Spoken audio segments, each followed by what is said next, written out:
सरस्वत्यै पार्वत्यै गुरवे नमः।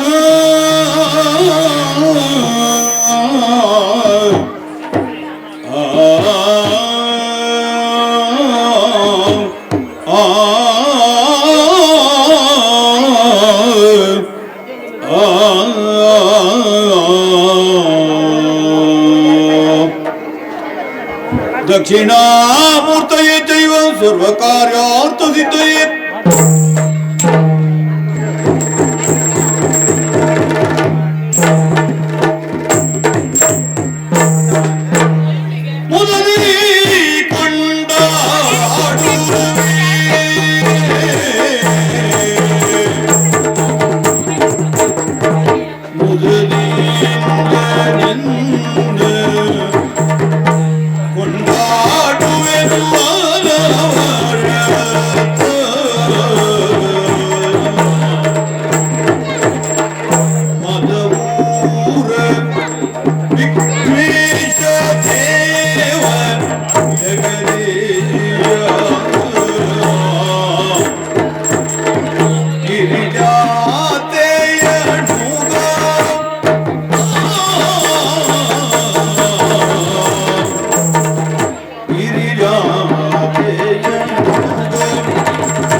ಮಾಯಾಪೂತನಿ ಜೀವಿತಾಪಹರಣೌ ಗೋವರ್ಧನೋದ್ಧಾರಿಣೌ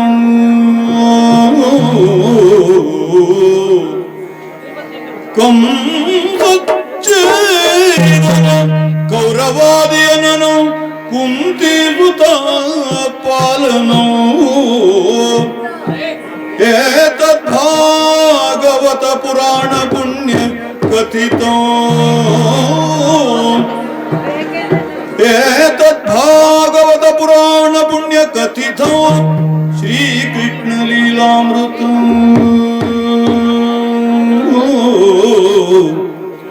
ಆ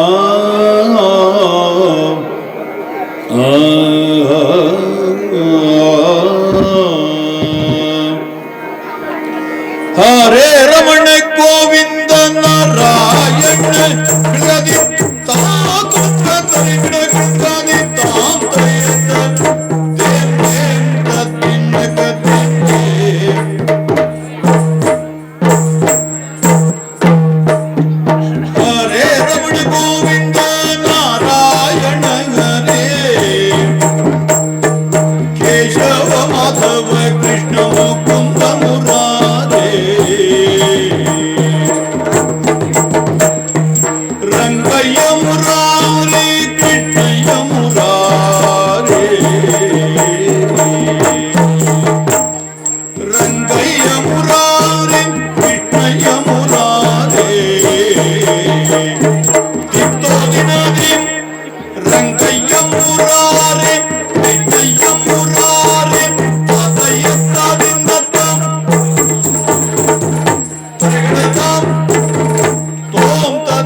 हे कृपा जलनिधे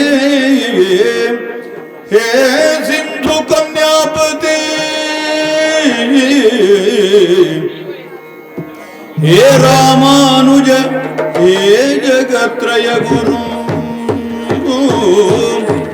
हे पुंडरीकाक्षमा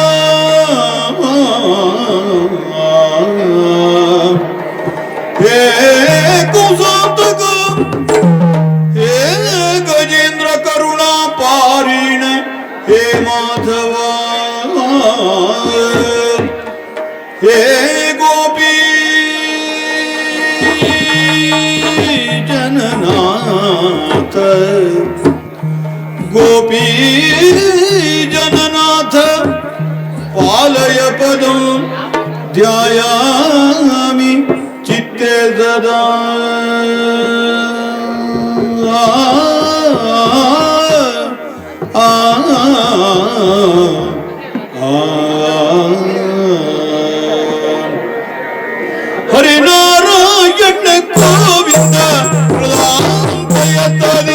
हरिनारायण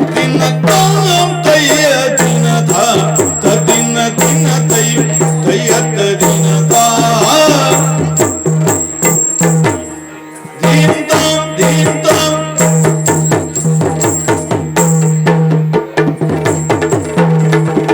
हरिनारायण गोविंद अच्युतानंद गोविंद हरिनारायण गोविंद अच्युतानंद गोविंद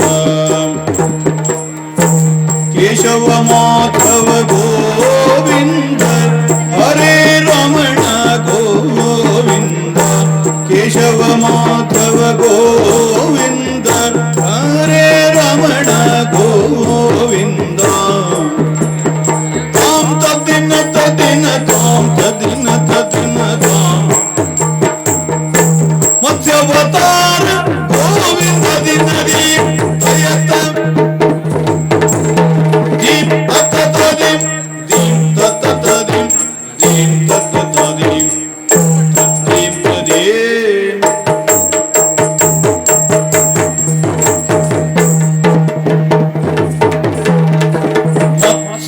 ಮತ್ಸ್ಯವತಾರ ಗೋವಿಂದ ಮತ್ಸ್ಯವತಾರ ಗೋವಿಂದ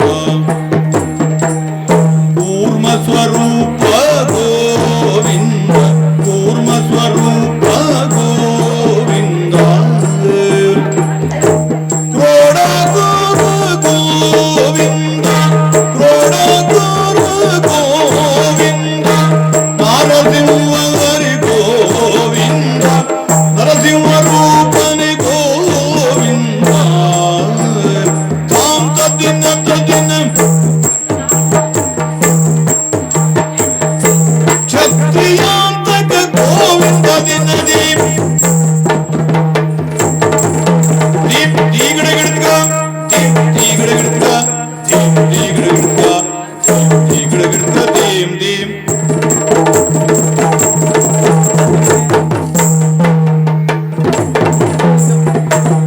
ಕ್ಷತ್ರಿಯಾಂತಕ ಗೋವಿಂದ ಕ್ಷತ್ರಿಯಾಂತಕ ಗೋವಿಂದ ಭಾರ್ಗವ ರಾಮ ಗೋವಿಂದ ಭಾರ್ಗವ ರಾಮ ಗೋವಿಂದ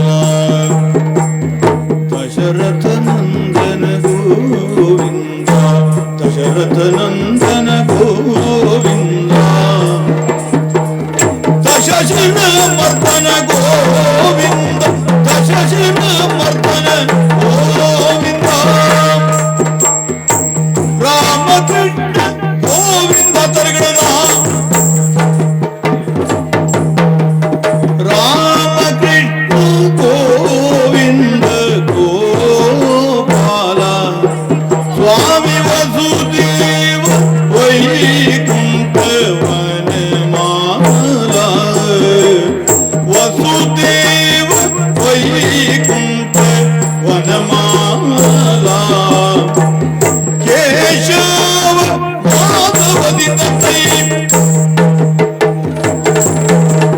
ತೋಂಗ ತೋ ದಿನ ಗದಿನ ತೈ ತೋಂಗ ತಯ್ಯ ತದಿಗಿನಗಿ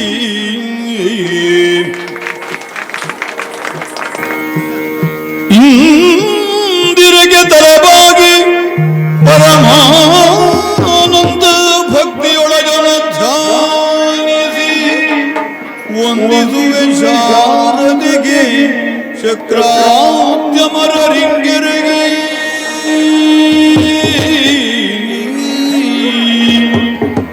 ನಾಂದಿಯೊಳುವರು ವ್ಯಾಸ ಮುನಿಪನ ದ್ವಂದ್ವ ಕಾನತನಾಗಿ ಕವಿಗಳ ಸಂಗಡಿಗೆ ಬಲವನ್ನು ಬೇಡುವಿನಿ ತತ್ಕಥಾಮೃತವ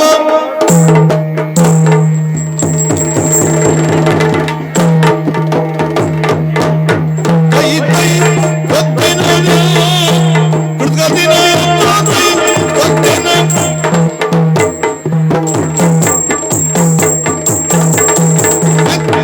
ಕುಡ್ಕ ತರಿಗಳ ಗಿಡದ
ರೈತನು ನಾನು.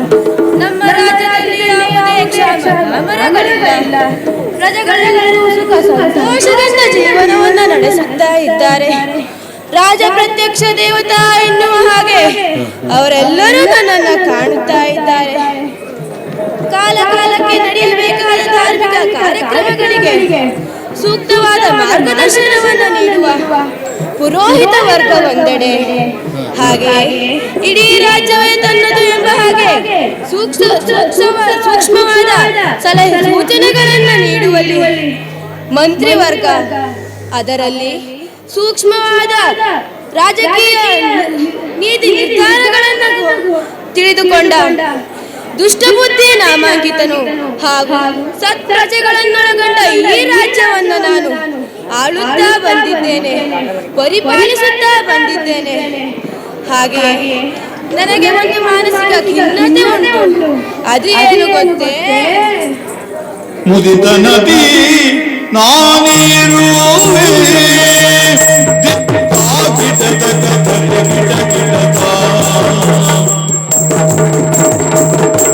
ಮುದಿತ ನದಿ ನಾನಿರುವೆ ರಾಜ್ಯದ ಅಧಿಪತಿ ಮಂತ್ರಿಯೊಡನಿದೆ. ರಾಜ್ಯದ ಅಧಿಪತಿ ಮಂತ್ರಿಯೊಡನಿದೆ. ಚದುರೆ ಚಂಪಕ ಮಾಲಿನಿಗೆ ವರ ದೊರಕಲಿಲ್ಲ. ಚದುರೆ ಚಂಪಕ ಮಾಲಿನಿಗೆ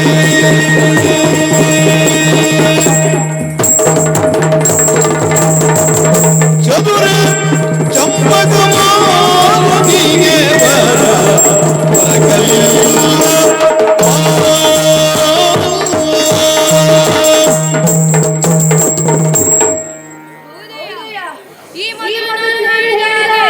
ನನಗೊಂದು ಸಣ್ಣ ಮಾನಸಿಕ ಖಿನ್ನತೆ ಉಂಟು. ಅದೇನೆಂಬುದಾಗಿಯೋ ನನಗೆ ಈಗ ವಯಸ್ಸಿನ ಬಾಧೆ ಉಂಟಾಗ್ತಾ ಉಂಟು. ನನಗೆ ಬಹಳ ವಯಸ್ಸಾಗಿದೆ. ಆದ ಕಾರಣದಿಂದಾಗಿ ಈ ರಾಜ್ಯದ ಜವಾಬ್ದಾರಿಯನ್ನು ಹೊತ್ತುಕೊಳ್ಳುವುದು ಕಷ್ಟವಾಗ್ತಾ ಉಂಟು. ಆದ ಕಾರಣ ಈ ರಾಜ್ಯದ ಸಂಪೂರ್ಣ ಜವಾಬ್ದಾರಿಯನ್ನ ಮಂತ್ರಿವರ್ಯನಾದ ದುಷ್ಟಬುದ್ಧಿಗೆ ನೀಡಿದ್ದೇನೆ. ನನಗೂ ಒಬ್ಬಳು ಚದುರೆ ಚಂಪಕ ಮಾಲಿನಿ ಮಗಳಿದ್ದಾಳೆ. ಅವಳಿನ್ನೂ ಚಿಕ್ಕವಳು. ಅವಳು ಪ್ರಾಯಕ್ಕೆ ಬರುವವರೆಗೆ ಈ ರಾಜ್ಯದ ಸಂಪೂರ್ಣ ಜವಾಬ್ದಾರಿಯನ್ನ ಮಂತ್ರಿವರ್ಯನಿಗೆ ವಹಿಸಿದ್ದೇನೆ. ಕಾಲವೇ ಎಲ್ಲದಕ್ಕೂ ಉತ್ತರವನ್ನು ಕೊಡುತ್ತದೆ ಎಂದು ಕಾಯುತ್ತಿರುವವನು ನಾನು. ಮುಂದೆ ಏನಾಗ್ತದೆ ಎಂಬ ನಿರೀಕ್ಷೆಯಲ್ಲಿ ನಾನಿದ್ದೇನೆ. ಈಗ ಈ ಸಭೆಯನ್ನು ಎಲ್ಲಿಗೆ ವಿಸರ್ಜಿಸುತ್ತೇನಂತೆ.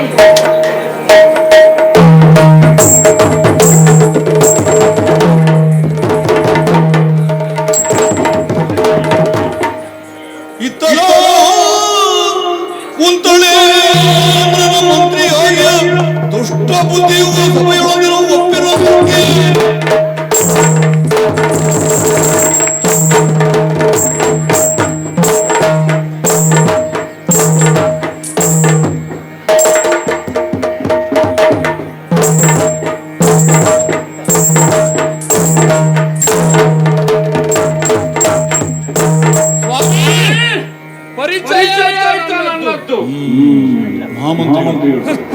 ನಿಮ್ಮಲ್ಲಿಯೂ ಇದ್ದೇನೆ, ಇವರಲ್ಲಿಯೂ ಇದ್ದೇನೆ, ಸಭೆಯಲ್ಲಿರುವ ಪ್ರತಿಯೊಬ್ಬರಲ್ಲಿಯೂ ನಾನಿದ್ದೇನೆ. ಆ ಕಾಲಕ್ಕೆ ಬೇಕಾದಾಗ ಹೊರಬರುತ್ತೇನೆ ಅಷ್ಟೇ. ಹೇಳಿದ್ದೇಕೆ ಗೊತ್ತುಂಟು? ನಮ್ಮ ಮಾಮೂಲವೇ ಅದು ದುಷ್ಟ ಬುದ್ಧಿ. ಈ ಕುಂತಳದ ರಾಜ್ಯಕ್ಕೆ ಮಹಾಮಂತ್ರಿ ನಾನು. ನೆನಪಿಟ್ಟುಕೊಳ್ಳಿ, ಮಂತ್ರಿ ಅಲ್ಲ, ಮಹಾಮಂತ್ರಿ ದುಷ್ಟ ಬುದ್ಧಿ. ರಾಜ ಬುದ್ಧಿ, ನಾನು ದುಷ್ಟ ಬುದ್ಧಿ. ರಾಜ್ಯದ ಜನರು ಮಂಗ ಬುದ್ಧಿ. ಹಾಗೆ ಇಟ್ಟಿದ್ದೇವೆ ನಾವು. ಇಲ್ಲ ಅಂತಾದ್ರೆ ಇಲ್ಲಿಯ ರಾಜನಾದಂತಹ ಸುಬುದ್ಧಿಗೆ ವೃದ್ಧಾಪ್ಯ ಆವರಿಸಿದೆ. ಸಮಸ್ತ ಇಲ್ಲಿಯ ಆಡಳಿತದ ಸೂತ್ರವನ್ನು ನನ್ನ ಕೈಗೆ ಇಟ್ಟಿದ್ದಾನೆ ರಾಜ ಸುಬುದ್ಧಿ. ಎಷ್ಟಂದರೂ ಸ್ವಾಮಿ, ಸಾರಥಿ ರಥವನ್ನು ಓಡಿಸ್ತಾನೆ. ರಥ ಅವನದ್ದೋ ಅಲ್ವಲ್ಲ, ರಾಜನದ್ದೋ ಅಥವಾ ಒಡೆಯನದ್ದೋ ರಥ. ಆದರೆ ಮೊದಲು ಕಾಣುವ ಸಾರಥಿ. ನಮಗದಾಗಲಿಕ್ಕೆ ಮನಸ್ಸಿಲ್ಲ. ರಥದ ಮೇಲೆ ನಾವು ಕುಳಿತುಕೊಳ್ಳಬೇಕು, ರಥಿಕಾಗಬೇಕು ಎನ್ನುವ ಕನಸನ್ನ ಕಂಡವ ನಾನು. ಏನೇ ಇರಲಿ, ಮುದ್ರೆ ಇರುವುದು ರಾಜನ ಬಳಿಯಲ್ಲ ಅಲ್ವಾ? ನಾನು ಎಷ್ಟೇ ತೀರ್ಮಾನ ಮಾಡಲಿ, ಯಾವುದೇ ವಿಷಯ ಚರ್ಚಿಸಲಿ, ಒಮ್ಮೆ ಸುಬುದ್ಧಿ ಮಹಾರಾಜ ಅದು ಆಗುವುದಿಲ್ಲ ಅಂತ ಹೇಳಿದ್ರೆ ಆಯ್ತಲ್ಲ, ಎಲ್ಲ ನೀರಿನಲ್ಲಿ ಹೋಮ ಮಾಡಿದ ಹಾಗೆ ಅಲ್ವಾ? ಹಾಗಾಗಿ ವಿಚಾರ ಮಾಡಿದವ ನಾನು ತಂತ್ರವನ್ನು ಬಳಸಬೇಕು ಎನ್ನುವುದಾಗಿ ಕಾಲವನ್ನ ಕಾಯ್ತಾ ಕಾಲ ಕಾಲಕ್ಕೆ ಬೇಕಾದ ಎಲ್ಲ ಉಪಾಯವನ್ನು ಮಾಡುತ್ತಾ ಬಂದವ. ಅಷ್ಟು ಉಪಾಯವನ್ನು ಮಾಡಿದೆ ಆದ್ರೆ ನನ್ನ ಕಾಲಕ್ಕೆ ಬಿಡಿ, ನಮ್ಮ ಆಯುಷ್ಯ ಕಳೀತಾ ಬಂತು. ಮಂತ್ರಿಗಳಿಗೆ ನಾ ಪ್ರಯತ್ನ ಮಾಡಿದ್ರೆ ನಾಳೆ ನನ್ನ ಮಗನಿಗಾಗ್ತದಲ್ಲ. ಹೀಗೆ ಕುಟುಂಬ ರಾಜಕಾರಣವೇ ನಮಗೆ ಸಂಪೂರ್ಣ, ಉಳಿದವರಿಗೆ ಯಾರಿಗೂ ಸಿಕ್ಕಬಾರದು. ಕೆಲಸ ಮಾಡೋ ಕಾರ್ಯಕರ್ತ ಮಾಡ್ತಾ ಇರ್ತಾರೆ, ನಾವು ಇರುವುದು ಯಾಕೆ? ಕಾರ್ಯಕರ್ತ ಕೆಲಸ ಮಾಡ್ಲಿಕ್ಕೆ ಇರುವುದು. ಹೋದಾಗ ಒಂದು ಒಳ್ಳೆ ನಗೆ ಆಡಿದ್ರೆ ಆಯ್ತು ಅವನಲ್ಲಿ. ಓಹೋ, ಮಂತ್ರಿಗಳು ಬಂದು ನಗೆ ಆಡಿದ್ದಾರೆ, ಸಂತೋಷದಲ್ಲಿ ಇರ್ತಾನೆ. ಅಷ್ಟು ಪ್ರಯತ್ನ ಮಾಡಿದೆ ಅಂತಾದ್ರೆ ಇಂದಲ್ಲ ನಾಳೆಯಾದರೂ ಈ ರಾಜ್ಯದ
ಸುಮ್ಮನೆ ಏನು ಉಪಾಯ ಉಂಟು ಅಂತ ಕಾಲ ಕಳೆಯುವವನಲ್ಲ.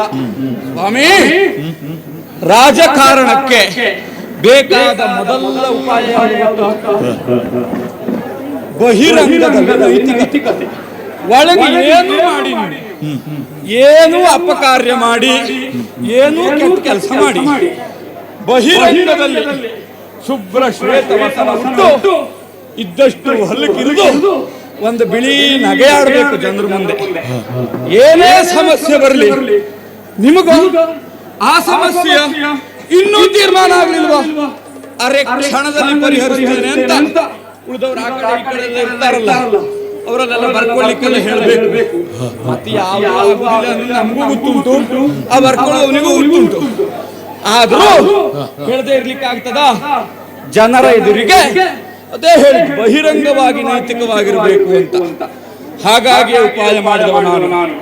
ಮಾಡುವ ಯಾವ ಕೆಲಸವನ್ನು ತೋರಿಸಿಕೊಳ್ಳೇ ಇಲ್ಲ. ಇವತ್ತಿಗೂ ದುಷ್ಟಬುದ್ಧಿ ಮಹಾಮಂತ್ರಿಗಳು ಅಂತ ಹೇಳಿದ್ರೆ ಸಂತೋಷ ಅಂತ ಹೇಳುವವರಿದ್ದಾರೆ ಜನರು. ಉಪಾಯ ಮಾಡಿದ್ದೇನೆ ಸ್ವಾಮಿ. ಏನು ಉಪಾಯ? ಹೇಗೂ ಸುಬುದ್ಧಿ ಮಹಾರಾಜ ಮುದುಕನಾದ, ಅವನಿಗೆ ಗಂಡು ಸಂತಾನ ಇಲ್ಲ. ಎಲ್ಲೋ ಹೇಳಿದ್ದು ನನ್ನ ಕಿವಿಗೆ ಬಿದ್ದಿದೆ. ಮುದೀಂದ್ರಪ್ಪ ತನುಜಯ ಮದುವೆಯ ಎಸಗುತ್ತ ಪದವಿ ಅಳಿಯಗೆಂದು ವಿಧಿಸಿದ. ಯಾರು ಮಗಳನ್ನ ಮದುವೆಯಾಗುತ್ತಾರೋ ಅವರಿಗೆ ಈ ರಾಜ್ಯದ ಸೂತ್ರ, ಈ ರಾಜ್ಯದ ಸಿಂಹಾಸನವನ್ನೇರಿ ಕುಳಿತುಕೊಳ್ಳುವ ಯೋಗ. ಏನು ಮಾಡುವುದು? ಅವನಿಗೆ ಗಂಡು ಸಂತಾನ ಇಲ್ಲ, ನನಗುಂಟಲ್ಲ. ನನಗೊಬ್ಬ ಮಗ ಇದ್ದಾನೆ ಮದನ. ಅವನನ್ನೇನಾದರೂ ಅವಳಿಗೆ ಮದುವೆ ಮಾಡಿಸಿ ಅಂತಾದ್ರೆ ಈ ರಾಜ್ಯದ ಸೂತ್ರ ಯಾರ ಕೈಯಲ್ಲಿ? ನಿಮ್ಮ ಕೈಯಲ್ಲಿ. ನಿಮಗೆ ಅರ್ಥ ಆಯ್ತು ನೋಡಿ. ಪೀಠದ ಮೇಲೆ ಕುಳಿತುಕೊಳ್ಳುವ ಮದನ ಅಷ್ಟೇ, ಆಡಳಿತ ನಮ್ಮದೇ.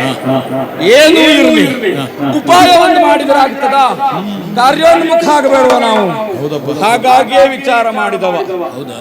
ರಾಜನಿಗೆ ಒಂದು ದೌರ್ಬಲ್ಯ,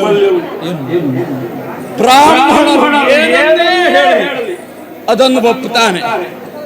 ಮತ್ತು ಪ್ರಮುಖವಾಗಿ ಇಲ್ಲಿಯ ಕುಲಪುರೋಹಿತರಿದ್ದಾರೆ ಗಾಲವರು ಒಂದು ಮಾತನ್ನು ಹೇಳಿದ್ರು ಅಂತಾದ್ರೆ ನಮ್ಮ ರಾಜ ಅದನ್ನು ತೆಗೆದುಹಾಕದವನೇ ಅಲ್ಲ. ಹಾಗಾಗಿ ಉಪಾಯವನ್ನು ಮಾಡಿದ್ದೇನೆ. ಏನು ಉಪಾಯ? ಏನು ಉಪಾಯ ನೀವೇ ಹೇಳಿ. ಗೊತ್ತಾ ನಿಮಗೆ? ಕೊಡವಿ ಸೂರರ ಕರೆಸಿ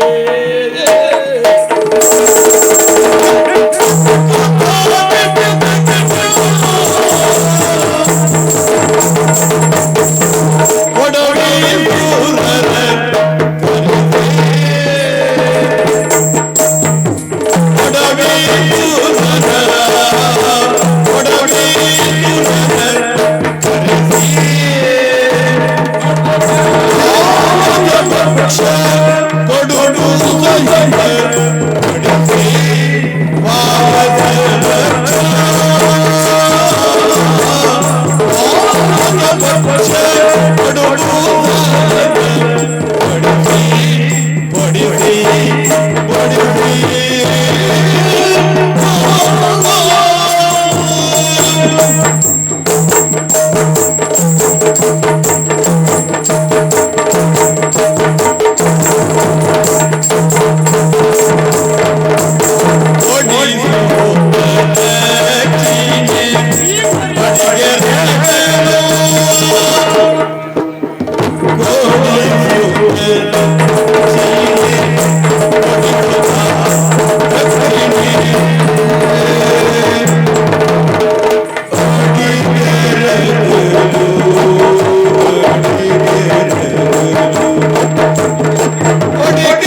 ವೆಚ್ಚದಲ್ಲಿ ತಪ್ಪುತ್ತೇವೆ ನಾವು. ಕೊನೆಗೆ ಹೋಗ್ತಾ ಅದು ಸರಿಯಾಗುತ್ತದೆ. ಯಾಕೆ ಇನ್ನು ಈ ಜಾತಿ ಉಪಾಯ ಎಲ್ಲ ನೋಡಿದವಳು ಅಲ್ಲ ನಾನು. ಇದೇ ಪ್ರಥಮ ನಮ್ದು. ಸ್ವಾಮಿ ತಡ ಮಾಡಲಿಲ್ಲ. ತಲೆಗೆ ಬಂತ ಇಲ್ವಾ? ಬ್ರಾಹ್ಮಣರು ಹೇಳಿದರೆ ಎಲ್ಲವನ್ನ ಮಾಡ್ತಾನೆ ಅಂತ. ತಡ ಮಾಡಲಿಲ್ಲ. ಎಲ್ಲ ಬ್ರಾಹ್ಮಣರಿಗೂ ಕರೆಯನ್ನ ಕಳುಹಿಸಿದ್ದೇನೆ. ಕೊಡವಿ ಸುರರ ಕರೆಸಿ ಮುಂದೇನು ಮಾಡುವುದು? ನೇರ ನಮಸ್ಕಾರ ಮಾಡುವಲ್ಲ, ಮೊದಲು ಊಟಕ್ಕೆ ಕಳಿಸುವುದು. ಆಹ್ವಾನವೇ ಅದಕ್ಕೆ. ಭೋಜನಕ್ಕೆ ಬರಬೇಕು ಅಂತ. ಶಿವನಿಗೆ ಯಾವುದರಲ್ಲೋ ತೃಪ್ತಿಯಂತೆ, ವಿಷ್ಣುವಿಗೆ ಯಾವುದರಲ್ಲೋ ತೃಪ್ತಿಯಂತೆ, ಭಗವಾನ್ ಭಾಸ್ಕರನಿಗೆ ನಮಸ್ಕಾರ ತೃಪ್ತಿಯಂತೆ, ಬ್ರಾಹ್ಮಣರಿಗೆ ದೊಡ್ಡದಾಗಿ ಹೇಳ್ಬಾರ್ದು ವಿಷಯ. ಏನು ಮಾಡುವುದು ಸ್ವಾಮಿ? ಕರೆಸಿದ್ದೇನೆ. ತಂಡೋಪತಂಡವಾಗಿ ಬಂದಿದ್ದಾರೆ ಎಲ್ಲ ಬ್ರಾಹ್ಮಣರು. ಬರ್ತಾ ಇದ್ದಾರೆ. ಕೆಲವರೆಲ್ಲ ಬರ್ತಾ ಇದ್ದಾರೆ, ಹೋಗ್ತಾ ಇದ್ದಾರೆ. ಇನ್ನು ಕೆಲವರೆಲ್ಲ ಊಟ ಮಾಡ್ತಲೇ ಇದ್ದಾರೆ. ನೋಡಿ, ಒಳ್ಳೆ ಊಟ ಉಂಟು ಅಂತ ಆದ್ರೆ ಯಾವುದು ಬೇಡ.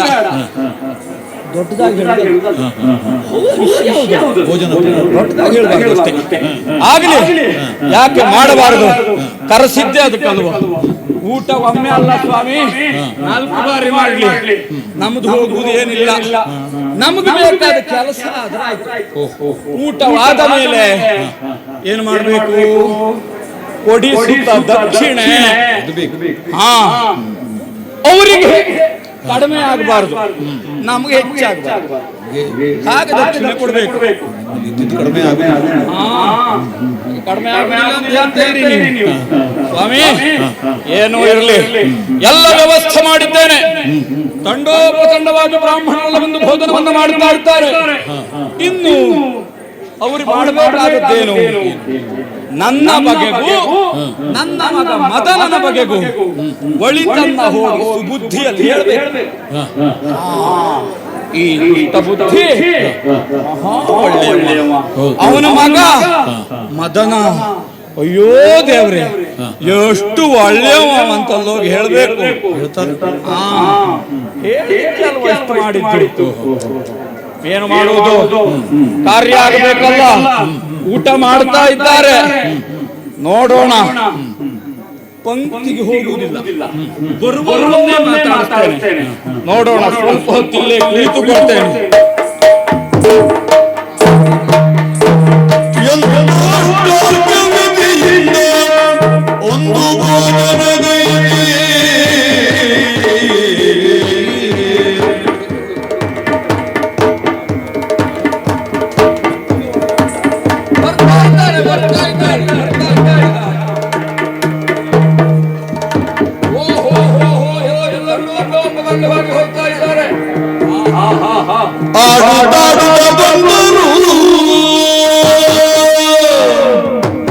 ಬಾಲಕರೆಲ್ಲ ಆಡುತ್ತಾಡುತ್ತೆ ಬಂದಿರು, ಆಡುತ್ತಾಡುತ್ತ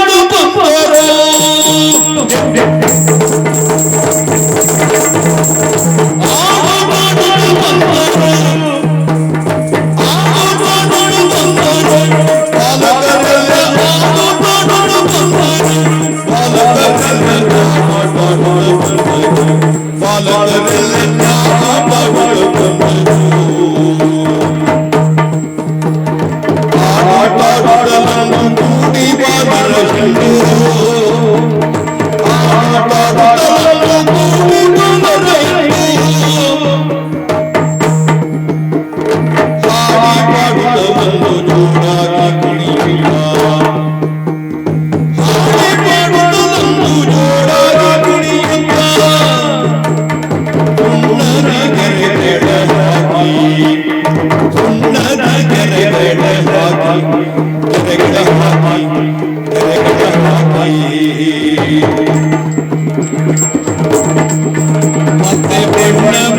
ಮತ್ತೆ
ಭೋಜನಕ್ಕೆಂದು ಆಗಮಿಸಿದವರು ನೀವು.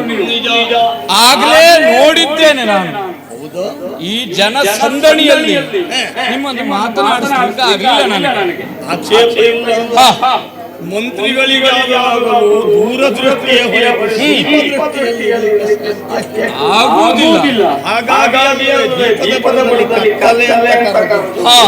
ಕೆಲವೊಮ್ಮೆ ಸಮಸ್ಯೆಗೆ ಪರಿಹಾರ ಬುಡದಲ್ಲಿಯೇ ಇರ್ತದೆ. ನಾವು ಊರು ತುಂಬೆಲ್ಲ ಹುಡುಕ್ತಾ ಇರ್ತೇವೆ. ಹೆಚ್ಚಿನ ಪಕ್ಷ ಅದಾಗುವುದೇ ಹೆಚ್ಚು. ಸ್ವಾಮಿ ಏನೇ ಇರಲಿ ಅದು ಬರ್ಲಿಕ್ಕೆ ಆಗಲಿಲ್ಲ ನನಗೆ. ಭೋಜನ ಎಲ್ಲ ಹೇಗಿತ್ತು? ತುಂಬಾ ಬರುತ್ತೆ.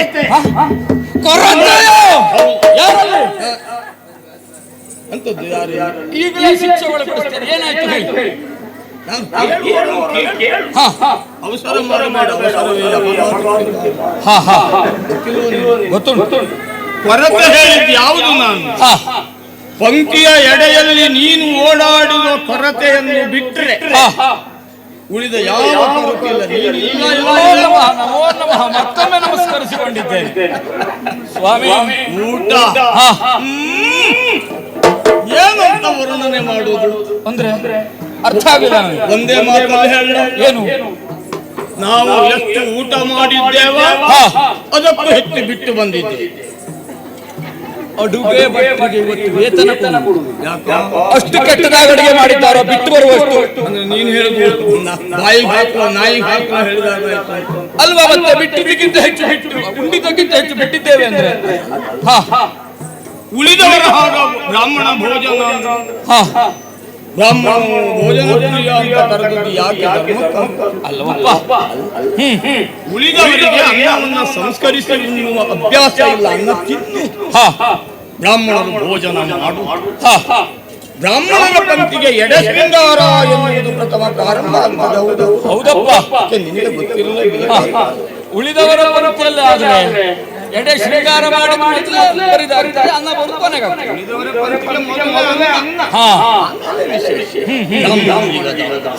ಎಡೆ ಶೃಂಗಾರ ಹಾಗೆ ಆ ಎಲ್ಲೋ ಎಡೆ ಶೃಂಗಾರಕ್ಕೆ ಹಾಕಿದ್ದನ್ನೆಲ್ಲ ಸವಿ ನೋಡಿದವ ಬರ್ಲಿ.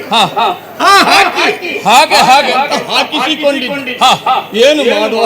ಉಪ್ಪು ಹುಳಿ ಖಾರ ಎಲ್ಲವೂ ಅಲ್ಲಿ ಹೊಟ್ಟೆ ಸಣ್ಣ ಹಾಕಿಸಿಕೊಂಡು ಹೆಚ್ಚಾಯ್ತು. ಹಾಗಾಗಿ ಊಟ ಮಾಡಿದ್ದಕ್ಕಿಂತ ಹೆಚ್ಚು ಬಿಟ್ಟು ಬಂದಿದ್ದೇವೆ ಹಾಗೆ ಹೇಳಿದ್ದು. ಸ್ವಲ್ಪ ಹೆಚ್ಚಾದ್ರೂ ಅಡುಗೆ ಒಟ್ಟಿಗೆ ವೇತನ ಇಲ್ಲ. ಪಾಯಸಕ್ಕೆ ಹಾಕಿದ ಒಗ್ಗರಣೆ ಎಂತ ಒಗ್ಗರಣೆ ಸ್ವಾಮಿ. ಮನೆಯಲ್ಲಿ ನಾನು ಊಟ ಮಾಡಲಿಲ್ಲ. ನನ್ನ ಪೂರ್ತಿ ಆಯುಷ್ಯ ಎಷ್ಟೋ ಗೊತ್ತಿಲ್ಲ. ಈಗ ಮುಕ್ಕಾಲು ಭಾಗ ಅಂತೂ ಕಳೆದಿದ್ದೇನೆ ನಾನು. ಇಷ್ಟು ವರ್ಷದಲ್ಲಿ ಈ ಪಾಯಸಕ್ಕೊಂದು ಒಗ್ಗರಣೆ ಹಾಕಿಲ್ಲ.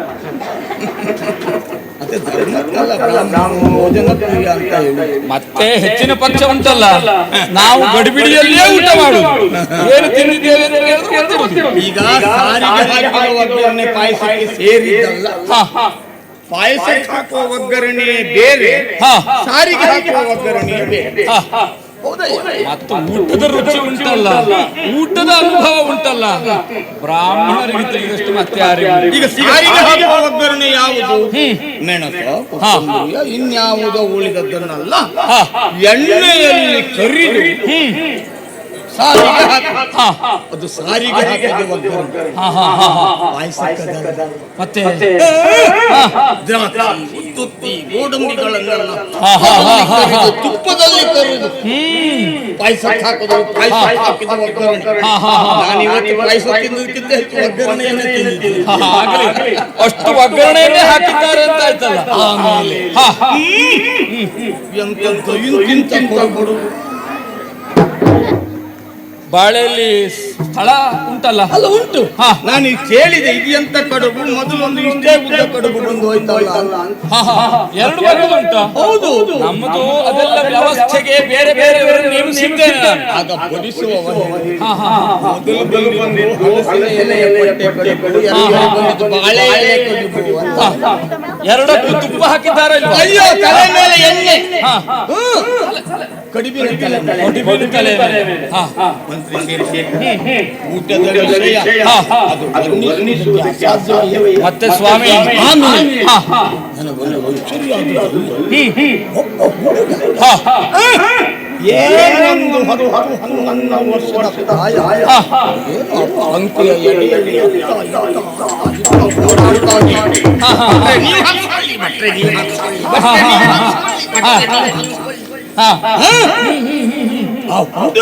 ಯಾರಿರಬಹುದು ಅಂತ ನನಗೆ ಜ್ಞಾಪಕಕ್ಕೆ ಬರಲಿಲ್ಲ. ಕೊನೆಗಾದ್ರೂ ಸಿಕ್ತಾ ಉತ್ತರ? ಕೇಳಿದೆ ಯಾರಿರಬಹುದು. ಆಮೇಲೆ ಒಬ್ರು ಹೇಳಿದ್ರು, ಮಂತ್ರಿ ಶ್ರೀಕರಣ್ಣನ ಮಗ ಬಹುಶಃ ನೀವು ಕೇಳಿದ್ದು ಶ್ರೀಧರ ಭಟ್ರಲ್ಲಿ ಆಗಿರಬಹುದು. ಒಳ್ಳೆ ಪರಿಚಯ ಉಂಟು ಅವರಿಗೆ. ಆಗ ನಾನು ಹೇಳಿದೆ, ಹುಲಿ ಹೊಟ್ಟೆ ಬೀಳ್ತದೆ, ಬೀಳುವುದಿಲ್ಲ ಅಂತ ಹೇಳಿದೆ. ತಮ್ಮ ಅನುಗ್ರಹ. ಮತ್ತೆ ಒಂದುಂಟು ಸ್ವಾಮಿ, ಬ್ರಾಹ್ಮಣರಿಗೆ ಊಟದ ಸಮಯದಲ್ಲಿ ಏನೇ ಹೇಳಿದ್ರು ಬೇಸರ ಆಗುವುದಿಲ್ಲ ಅಂತ. ಅದಕ್ಕೊಂದು ಉದಾಹರಣೆ ಉಂಟು. ಒಂದು ಮನೆಯಲ್ಲಿ ಊಟಕ್ಕೆ ಹೋದಾಗ ಆ ಮನೆಯ ಗೃಹಿಣಿ ಬ್ರಾಹ್ಮಣರಿಗೆ ಹೋಳಿಗೆ ಬಡಿಸಲಿಕ್ಕೆ ಪ್ರಾರಂಭ ಮಾಡಿದ್ದಾರೆ. ಒಂದು ಹೋಳಿಗೆಯನ್ನು ಹಾಕಿ ಹೀಗೆ ಮುಖ ನೋಡಿದ್ರು ಬ್ರಾಹ್ಮಣ, ಇನ್ನೊಂದನ್ನು ಹಾಕಿ ಹೀಗೆ ಮುಖ ನೋಡಿದ್ರು, ಇನ್ನೊಂದನ್ನು ಹಾಕಿ ಮತ್ತೊಮ್ಮೆ ಮುಖ ನೋಡಿದ್ರು. ಸಿಟ್ಟು ಬಂದು 4 ಹೋಳಿಗೆಯನ್ನು ಒಮ್ಮೆ ತೆಗೆದು ಎಲೆಗೆ ಹಾಕಿಬಿಟ್ರು. ಉಳಿದವರಿಗಾದ್ರೆ ಸಿಟ್ಟು ಬರ್ತಿತ್ತು. ಆ ಕ್ಷಣದಲ್ಲಿ ಊಟ ಬಿಟ್ಟು ಹೋಗ್ತಿದ್ರು. ಬ್ರಾಹ್ಮಣರು ಏನ್ ಮಾಡಿದ್ರಂತೆ ಗೊತ್ತಾ? ಹೀಗೆ ಮುಖ ನೋಡಿದ್ರಂತೆ, ನೋಡಮ್ಮ, ನಿನಗೆ ಹೋಳಿಗೆ ಬಡಿಸುವಾಗ ಇದ್ದ ಸಿಟ್ಟು ತುಪ್ಪ ಬಡಿಸುವಾಗ್ಲೂ ಬರ್ಬೇಕು ಅಂದ್ರು. ನಮ್ಮಲ್ಲಿ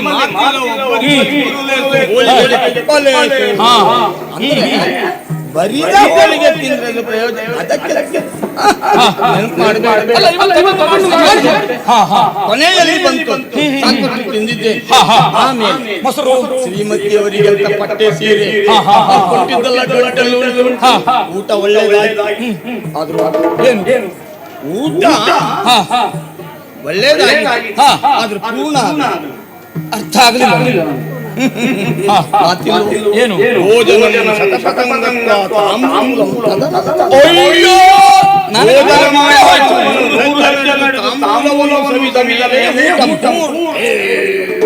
ಭೋಜನ ಶಾಲೆ ಅದುಂಟ ಇಲ್ವಾ? ಕೈ ತೊಳೆಯುವ ಸ್ಥಳ ಅದುಂಟ ಇಲ್ವಾ? ಅಲ್ಲಿಂದ 100 ಹೆಜ್ಜೆ ಇಲ್ಲುಂಟು. ಶತಪಥಂಗ ಇಲ್ಲುಂಟು.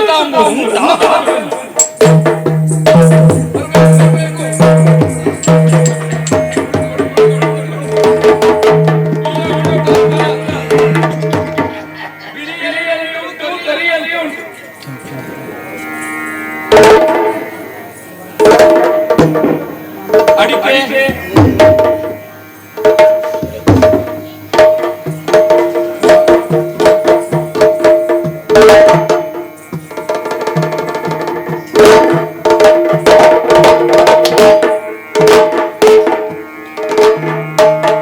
ಚಂದದ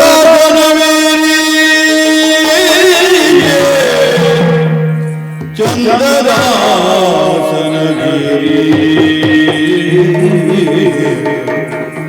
ತರಳರ ವೃಂದವಾಟಗಳಾಡಿ ನಲಿಯುವ ಆವನವೇರಿ ತರಳರ ವೃಂದವಾಟಗಳಾಡಿ ನಲಿಯುವ ಅಂದವನು ಪರಿಕಿದುದು ನಲಿಯುವ ಅಂದವನು ಪರಿಕಿದು ನುಡಿದರು ಸಚಿವರು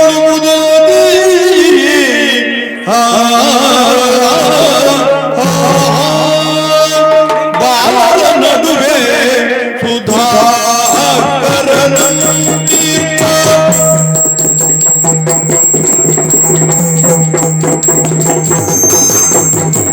ಬಾಲರ ನಡುವೆ ಸುಧಾಕರನ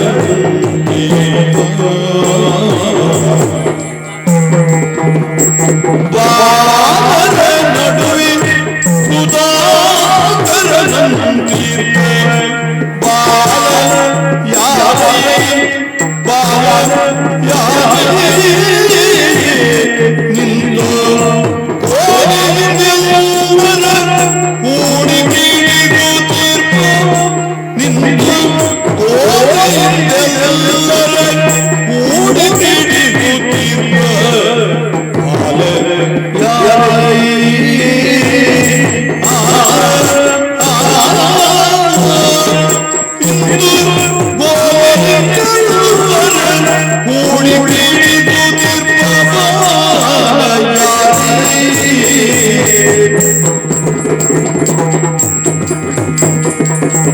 ಬಾಲರ ನಡುವೆ ಬಾಲರಂತಿತ್ತು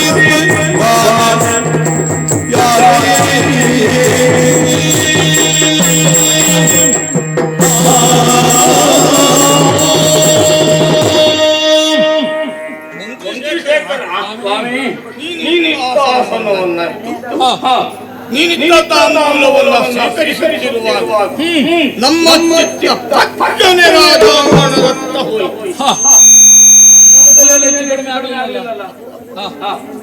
ನಾವು ಬೇಡದೆ ತಾಂಬೂಲವನ್ನು ತಿಂತೇವೆ. ತಾಮಲೇರುವ ವಸ್ತು ಅಲ್ಲಪ್ಪ ಮಂತ್ರಿ ಶೇಖರ್. ನಮ್ಮಂತ ಬ್ರಾಹ್ಮಣರ ಚಿತ್ತವನ್ನು ತನ್ನತ್ತ ಸೆಳೆದುಕೊಳ್ಳುವ ಶಕ್ತಿ ರಾಜಾಂಗಣದಲ್ಲಿ ಅಂತ ಒಮ್ಮೆ ಅತ್ತ ಇತ್ತ ಸುತ್ತ ಮುತ್ತ ಕತ್ತೆತ್ತಿ ಕಣ್ಣರಳಿಸಿ ನೋಡಿದಾಗ ಅಲ್ಲಲ್ಲಿ ಗುಂಪಾಗಿ ನೀನು ಏರ್ಪಡಿಸಿದ ಭೋಜನದ ಸವಿಯನ್ನ ಸವಿದು ಮಕ್ಕಳು ಒಂದೊಂದು ರೀತಿಯ ಆಟವನ್ನು ಆಡ್ತಾರೆ.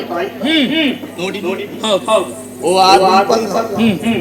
ಓ ಇಲ್ಲೂ ಇಟ್ಟಲ್ಲ ಗಲಾಟೆ ಮಾಡ್ತಾ ಓ ಅಲ್ಲುಂಟಲ್ಲ ಅವರ ಗುಂಪು ಅಂತ ಓ ಈ ಗುಂಪಿನಲ್ಲಿ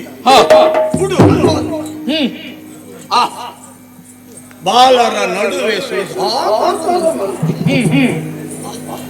ಹುಣ್ಣಿಮೆ ಚಂದ್ರನಂತೆ ಕಾಂತಿ ಇದ್ದಾನೆ. ಆ ರೀತಿಯ ಕಾಂತಿ ಹೊಂದಿದ ಗೋಲಿ ಆಟದಲ್ಲಿ ಸೇರಿರುವ ಮಕ್ಕಳನ್ನೆಲ್ಲ ಕ್ರೀಡಿಸಿ ತಾನಾಗಿ ನಡೆಯುತ್ತಿರುವ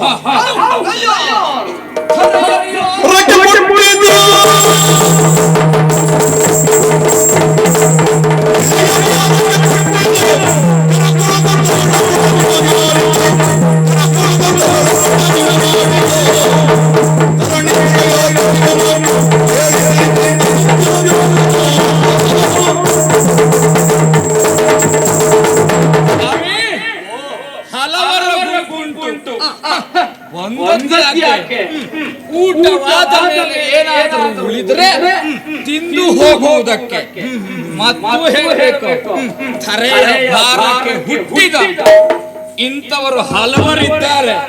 ಬೇಡಿ ಅವರ ವಿಷಯ ಎಲ್ಲ ಯಾಕೆ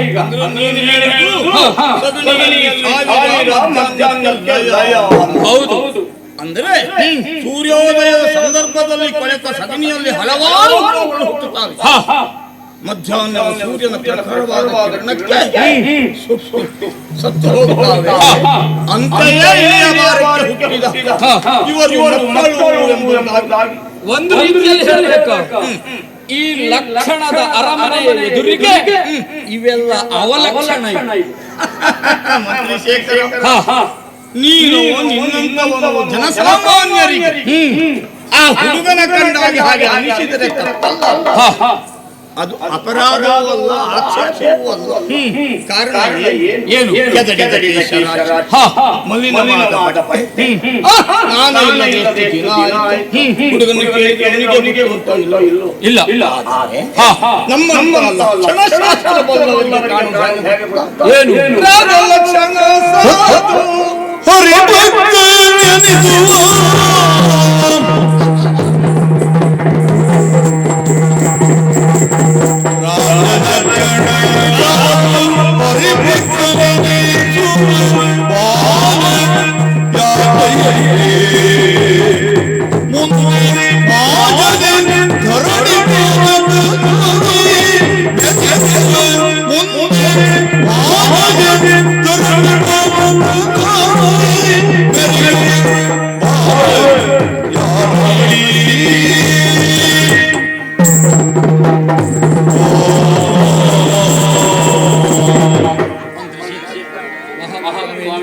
ನಾನು ಕೇವಲ ಊಟ ಮಾಡಿ ನೀನು ಕೊಟ್ಟ ದಕ್ಷಿಣೆಯಿಂದ ಮನೆಗೆ ಬ್ರಾಹ್ಮಣ ಅಲ್ಲ ಅನ್ನೋದು ನಿನಗೂ ಗೊತ್ತಿದ್ದ ಸಂಗತಿ. ಸ್ಪಷ್ಟವಾಗಿ ತಿಳಿದಿದ್ದೇನೆ. ಲಕ್ಷಣ ಶಾಸ್ತ್ರವನ್ನ ಬಲ್ಲವನು ಮುಖವನ್ನು ನೋಡಿದಾಗ ಇವ ಇಂಥವನೇ, ಇವ ಹೀಗೆ ಆಗುತ್ತಾನೆ ಅಂತ ಹೇಳ. ಇನ್ನೊಂದು ನಿನಗೂ ಗೊತ್ತಿರುವ ಸಂಗತಿ, ಬ್ರಾಹ್ಮಣರು ಸತ್ಯ ಹೇಳಬಾರದು ಸತ್ಯ ಹೇಳುವುದಕ್ಕೆ ಉಳಿದವರಿಗೆ ಬಿಟ್ಟ ವಿಷಯ. ಬ್ರಾಹ್ಮಣರು ಹೇಳಿಕೆ ಸತ್ಯ ಆಗಬೇಕು, ಅದು ಆಗುತ್ತದೆ. ಅನುಷ್ಠಾನ ಬಲ ತಪೋಬಲ. ಅದು ಬ್ರಾಹ್ಮಣ್ಯದ ಪ್ರಭಾವ, ಬ್ರಾಹ್ಮಣನ ಪ್ರಭಾವ ಅಲ್ಲ. ಬ್ರಾಹ್ಮಣ ಹೇಳಿಕೆ ಸತ್ಯ ಆಗುತ್ತದೆ. ಹಾಗಾಗಿ ಸತ್ಯ ಸಂಗತಿ ಮಂತ್ರಿಶೇಖರ ಅಗಲವಾದ ತುಂಬಿದ ವಿಶಾಲವಾದ ಎದೆ, ನೀಳವಾದ ತೋಳುಗಳು ಮಾತ್ರ ಅಲ್ಲ, ಇದೊಂದು ಗಮನಿಸಲೇಬೇಕಾದ ಸಂಗತಿ. ಇಲ್ಲಿ ಬಾಯಿ ನೋಡು, ಆ ಹುಡುಗನ ಎಡಗಾಲಲ್ಲಿ ಬೆರಳು 6 ಉಂಟು. ಪಾದದಿಂದ ಯೋಚಿಸಿದಾಗ ಅದು ಅವಲಕ್ಷಣವೂ ಹೌದು, ಸುಲಕ್ಷಣವೂ ಹೌದು. ಇದನ್ನೆಲ್ಲ ಗಮನಿಸಿದಾಗ ಕಾಂತಿಯುಳ್ಳ ಕಣ್ಣು, ಕಾಲ ಬೆರಳು 6 ಉಂಟು. ಇದನ್ನ ಗಮನಿಸಿದರೆ ಈ ಹುಡುಗ ಇಂದಲ್ಲ ನಾಳೆ ರಾಜನಾಗಿ ಮೆರಿತ. ನಿಮ್ಮ ಲಕ್ಷಣ ಶಾಸ್ತ್ರದ ಪ್ರಕಾರ ಈ ಹುಡುಗ ರಾಜನಾಗಿ ರಾಜನಾಗಿ ಇರುವುದು ಬೇರೆ, ರಾಜನಾಗಿ ಮೆರೆಯುವುದು ಬೇರೆ. 4 ರಾಜರಿಗೆ ಮಾಂಡಲಿಕ ಅರಸ ಮಕ್ಕಳಿಂದ ಕಪ್ಪ ಕಾಣಿಕೆಯನ್ನು ಚಕ್ರವರ್ತಿಯಾಗಿ ಆತ ಬರುತ್ತಾನೋ ಅವನು ರಾಜನಾಗಿ ಮೆರೆಯುವವನು ಅಂತ ಕರೀತಾರೆ. ಅಲ್ಲ, 4 ರಾಜ್ಯಕ್ಕಾದರೂ ಒಬ್ಬ ರಾಜನಾಗಿ ರಾಜನಾಗಿ ಮೆರೆದವನು ಅಂತ ಯೋಗದಿಂದ ಹುಡುಗ ಸ್ವಾಮಿ ರಾಜನಾಗಿ ಮೆರೆಯುತ್ತಾನೆ. ಬಿಡಿ, ಯಾರ ಭಾಗ್ಯವನ್ನ ಯಾರು ಬಲ್ಲರು. ರಾಜನಾಗ್ತಾನೆ ಅಲ್ವಾ?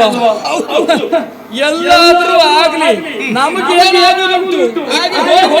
ರಾಜನಾಗಿ ಮೆರೀತಾನೆ ಅನ್ನುವ ವಿಷಯ ನಿನಗೆ ಯಾವ ಕಾರಣ ಏನು? ಕುಂತಳ ಅವನಿ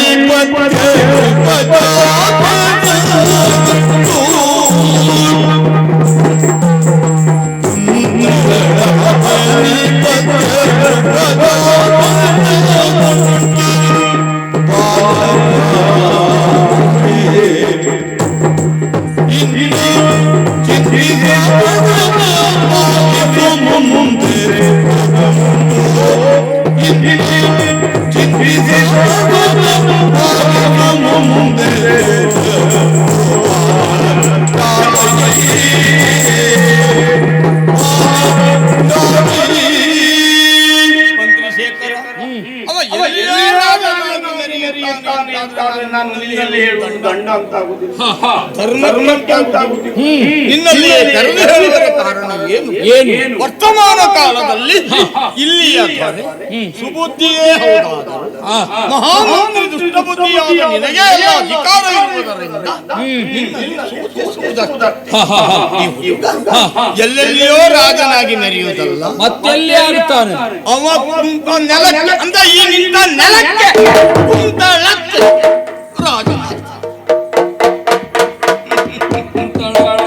ರಾಜನಾಗ್ತಾನೆ. ಸಂತೋಷ ರಾಜನಾಗ್ತಾನೆ. ಸ್ವಾಮಿ ದಕ್ಷಿಣ ಯಾಕೆಂದ್ರೆ ತಿಪ್ಪೆಯ ತಿರುಕನಪ್ಪ ಕುಂತಳದ ರಾಜನಾಗ್ತಾನೆ ಅಂದ್ರೆ ಅದಕ್ಕೊಂದು ದಾರಿ ನಿನಗೂ ತಿಳಿದಿರುವ ಸಂಗತಿ. ಗಂಡು ಸಂತಾನ ಇಲ್ಲ, ಹೆಣ್ಣೋರು ಚಂಪಕಮಾಲಿ. ಈಗಾಗಲೇ ವಯಸ್ಸಿನಲ್ಲಿ ಬಹುಶಃ ಏನು 6 ತಿಂಗಳವ 1 ವರ್ಷವ ಚಿಕ್ಕವಳು. ಆ ಕಾರಣದಿಂದ ಆ ಸುಬುದ್ಧಿಯ ಮಗಳಾದ ರಾಜಕುಮಾರಿಯನ್ನ ತಂಗಿ ಅವಳಿಗೆ ಗಂಡನಾಗುವುದರ ಮುಖೇನ ಇಲ್ಲಿಯ ಅರಸನಾಗುತ್ತಾನೆ. ಹಾಗಾಗಿ ಚಿಂತಿಸದಿವನ ಕಾಲಿನ ಮುಂದೆ ನಿನ್ನಲ್ಲಿ ಕಾರಣ ಇದು. ಚಿಂತಿಸದಿವನ ಆ ಹುಡುಗನ ಬಗ್ಗೆ ನಿನ್ನ ದೃಷ್ಟಿ ನೀನು ಅವನನ್ನ ಸಾಕಿದೆ, ನಿನಗೂ ಕ್ಷೇಮ, ಹುಡುಗನಿಗೂ ಕ್ಷೇಮ, ತಿಳಿಸಿದ ನಮ್ಮ ಕ್ಷೇಮ. ಆ ಕಾರಣದಿಂದ ಮುಂದೆ ಸುಖ ಉಂಟು. ಯಾವತ್ತು ಅರಸರು ಮತ್ತು ಮಂತ್ರಿಗಳೆಲ್ಲ ಮುಂದಿನ ಸುಖಕ್ಕೆ ದುಡಿಯುವುದು, ಮತ್ತೆ ಹಿಂದಿನ ಸುಖ ಎಲ್ಲ ನೆನಪುವುದಲ್ಲ ಮಂತ್ರಿಗಳಿಗೆ. ಮುಂದಿನ ಸುಖಕ್ಕೆ ನನಗೆ ಮಕ್ಕಳಿಗೆ ಮೊಮ್ಮಕ್ಕಳಿಗೆ ಒಮ್ಮೆ ಮುಂದಿನ ಸುಖಕ್ಕಾಗಿ ದುಡಿಯುವುದು, ಮತ್ತೆ ದುಡಿದೇ ಇದ್ರೂ ಮುಂದೆ ಸುಖದಲ್ಲಿರಬೇಕು ದುಡಿಯುವುದು, ಎರಡೇ ಆ ಕಾರಣದಿಂದ ಚಿಂತಿಸದಿವನ ಪಾಲಿಸು ಮುಂದೆ ಸುಖ ಉಂಟು. ನಾನಿನ್ನ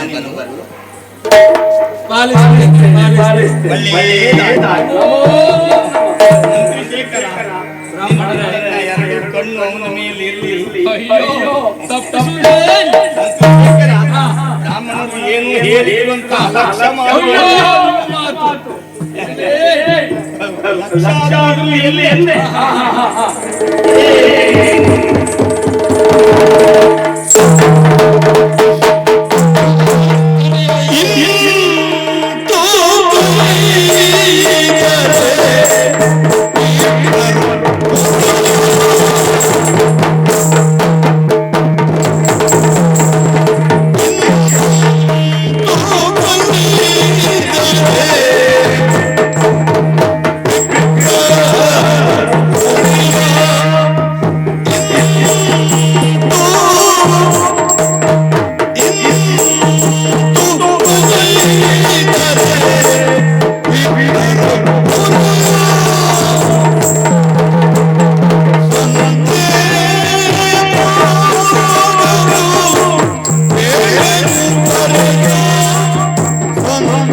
ಸುಮ್ಮನೆ ಊಟ ಮಾಡಿ ಹೋಗುವುದು ಬಿಟ್ಟು ಅಧಿಕ ಪ್ರಸಂಗ ಇವರಿಗೆ ಯಾಕೆ ಬೇಕಿತ್ತು?